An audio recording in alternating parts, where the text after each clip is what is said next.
akwai wanda aka kama shi yana neman ɗansa zai luwaɗi da shi. Ina rantse muku da Allah ƙwaya ɗaya, yana yi da yara a waje.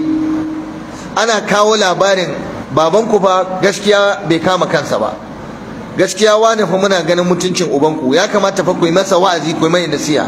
Me ya faru? Neman maza yake a unguwan nan, yana da samari gaddan a cikin unguwa, kuma ana kama shi yana neman 'ya'yan mutane. Sayyi'ul khuluq, mummunan hali. Yaya aka yi wata rana sai ya rufe kofa da ɗansa ƙarami, yaron yana cewa baba ni ne fa, yana ce masa zan ci mutuncinka in baka bani haɗin kai ba. Duka wannan a cike yake a gidajenmu. Da wanda aka kama shi yana neman yarsa budurwa, yayi wa yarsa budurwa ciki, uwarta ta haifa masa ɗa, yar ma ta haifa masa ɗiya. Wannan wani irin hali ne? Wannan wace irin al'umma ce?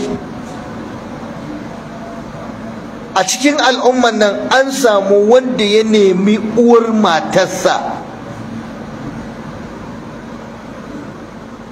Ko kwanan nan wata baiwa Allah ta kira ni a waya tana kuka, malam ka taimake ni ka bani shawara.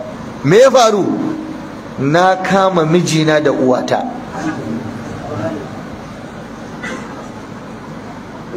Red-handed.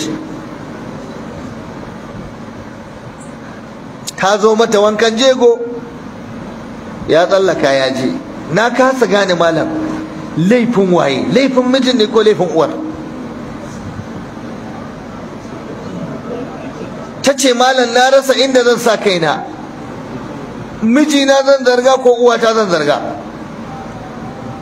Ta ce yanzu mama cin amanar da zaki yi min kenan.